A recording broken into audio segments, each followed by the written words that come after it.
Hey, hello there, Betting Nation. Okay, so firstly, let's talk about the elephant in the room. This microphone. Apparently, it's better. Well, it looks like a tit, though. I mean, Jesus Christ, it looks like a football on a bloody. I don't know. I don't know. Anyway, that's not what we're here to talk about. It's not a microphone. I've been listening to a book called Gary V. Crushing It. An amazing book. Absolutely love it. I love Gary V. If anybody wants to be motivated by an individual who is just absolutely fecking awesome, then don't get me wrong, he'll probably piss you off at first because he'll call you out on a lot of shit and tell you you're not working hard enough and all this lot. But you will learn to love him, I promise you. So he is called Gary Vaynerchuk, Gary V on social media. He is awesome. Just YouTube him. He's everywhere. Anyway, so I'm reading that book, and it basically says that you need to give more to your audience. And I was like, I have that bit of an audience now on the podcast, and I do know that I am terrible at replying to everybody, and I'm genuinely trying to, guys, and I'm gonna put time in my diary to block off certain times to get back to you guys. But one thing I can do is do more videos, actually talk to you more direct.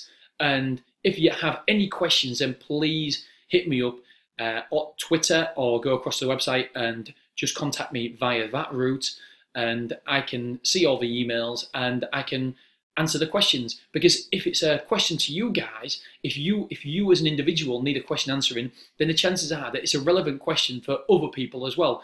So the question today comes from Connor. I'm going to do this once a week, by the way, try and do it once a week. And Connor asked me about a bank for your betting, a betting bank as such. Fancy that. And he's basically asked me what sort of betting bank does he need to follow my tips, my bets on the podcast. And I'm the world's worst to answer this question because I'm not as professional as you probably think I will be. Basically, what I do is when I need extra money in my betting bank, I just deposit it. And when I've got too much, or when, I sound stupid, but when I say, for example, if I want to book a holiday, Centre Parks or something, I just take out my betting account. So I don't have a betting account as such all the time. It's comes and goes. It literally in betting, it comes and goes. So one week I may have £4,000 in the account, as you've seen, and then the other week I might have £1,100. But I mean, don't get me wrong, I probably lost a bit in that time, but I take it out all the time and I replenish it as well. So I don't have a betting bank as such, but I understand that you guys want to be a bit more professional than I am with it, and you want to structure your gambling, which I completely agree with, and I do believe that that's where you should play it.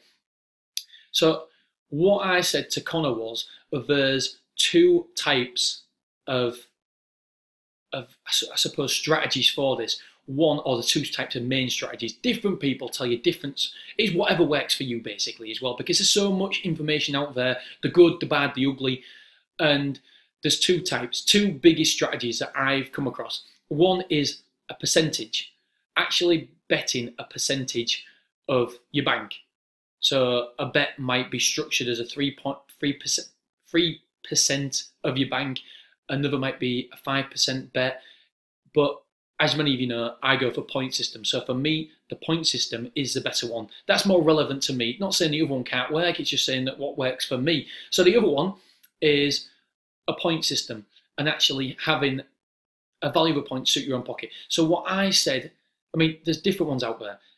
There's different trails of thoughts. For example, if you remember of Henry Ricks said you should have a massive pot, a massive gambling pot. And the reason is because Henry Ricks, he normally goes for around about, sorry, he's got an email. He normally goes for the higher priced runners. And so therefore you're going to have longer losing runs than you would do, say, for the podcast. Not because I'm so fucking awesome or good at what I do, is because my average price will be probably under 2 to 1. It will be under 2 to 1. So therefore, we're not going to have as longer, a bigger spell of losers. Whereas Henry Ricks, oh my God, my TV is going dark. There we go. Yeah, Henry Ricks is going to have a long losing spell. Inevitably, because he's going for bigger price, higher price runners. So therefore, if you do a 12 to 1 shot, you might have 12 or 13 or 14 or 15 bets where you lose, and therefore you need a bigger pot. But for me, for example, because I'm going for a 2-to-1 shot or a 9-to-4 shot or a 8-to-11 shot or somewhere on there, then you will need a bigger betting bank. And so what I've advised Connor is, I believe, and I've gone back through the results and stuff of what we've done, and I believe that a 10 times the maximum bet. So for example, my maximum bet is a 10-pointer. So therefore, I would say you definitely don't need any more than 100 points in your betting account. Because, like I said, if I lose 100 points, I mean, for me, 100 points is £5,000. My wife, well, the money is going to be the last of my worries. It's the wife I'm going to be scared about, because she is going to kill me. So yeah, 100 points is what I say, the very, very maximum. You probably don't even need that. But if you want to be safe, on the safe side, then yeah, 100 points would be sufficient for a betting bank. And always remember, guys, it's to suit your own pocket. Just because I do £50 a point, it doesn't mean that you guys need to do £50 a point. Whatever you feel comfortable with. So if a value of a point is, for you, £3, then your maximum bet is going to be £30 bet. And you've got to be comfortable losing that amount of money. Don't be in a mood. Don't be, if you lose a maximum bet, if you lose 20 points in a weekend, it can happen, it will happen, it does happen, then you've got to be in a position where you're not happy, obviously, losing it, but it doesn't change your mentality, it doesn't change your frame of mind, it doesn't change how you're going to be with your friends, your family, your wife, your kids, the next day, the next hour, because then you're betting with your emotions. And if you're gambling with emotions, then that's a bigger price than I am ever willing to spend or gamble. So for me, whatever I win or lose, it doesn't affect my frame of mind. And I think that is so important to get across to you guys, that your frame of mind is the most important thing, and you cannot gamble with that. So you only gamble with what you can actually afford to lose, because at the end of the day, it's like entertainment.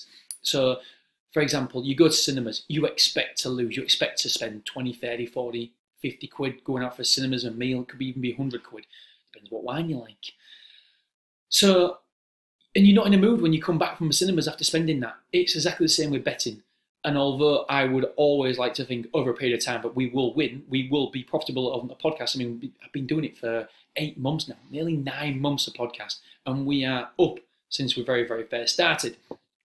And so I would always expect us to be up. But however, I will always say that treat it like entertainment. Treat it like entertainment.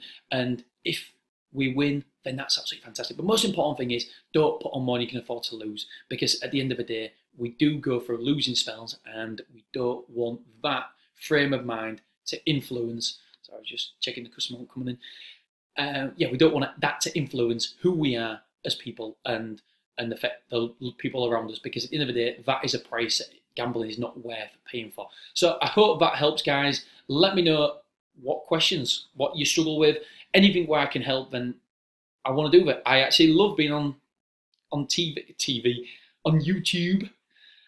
So let me know if I can help, guys, and whatever you're doing, have an awesome Monday. This is DMB signing out. I was actually going to drop a mic then. I mean, I've just seen all these people dropping the mic, but this microphone, believe it or not, cost me a lot of money, so I'm not dropping the mic. So there, I dropped the pen. Dropping the pen.